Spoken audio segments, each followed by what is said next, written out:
गंग गणपते नमः। आप सभी का मेरे चैनल पर बहुत बहुत स्वागत है। इस वीडियो में हम गोस्वामी तुलसीदास जी और हनुमान जी की सत्य कथा सुनेंगे।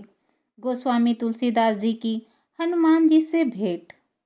गोस्वामी जी काशी में प्रहलाद घाट पर प्रतिदिन वाल्मीकि रामायण की कथा सुनने जाया करते थे।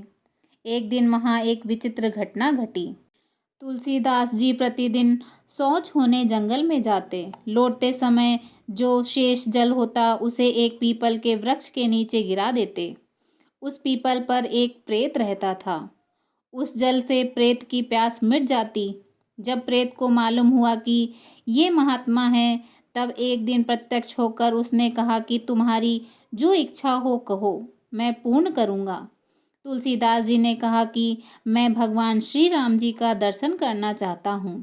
प्रेत ने कुछ सोचकर कहा कि भगवान के दर्शन कराने का सामर्थ्य मुझ में नहीं है, परंतु कथा सुनने के लिए प्रतिदिन प्रायः कोड़ी के वेश में श्री हनुमान जी आते हैं।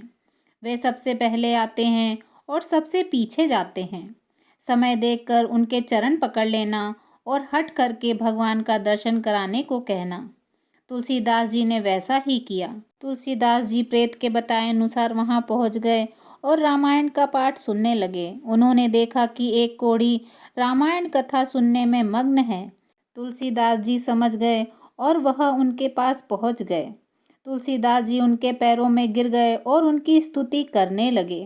तब हनुमान जी ने उनको वास्तविक रूप में दर्शन दिए और जल्द ही श्री राम जी से मुलाकात का वरदान देकर अंतर्ध्यान हो गए। इसके बाद तुलसीदास जी चित्रकूट के घाट पर भगवान श्री राम जी के लिए चंदन कूट रहे थे। तब स्वयं श्री राम जी ने उनको दर्शन दिए। तुलसीदास जी भगवान श्री राम जी के दर्शन पाकर धन्य हो गए। श्री राम जी के आशीर्वाद के बाद तुलसीदास जी को ज्ञान की प्राप्ति हुई।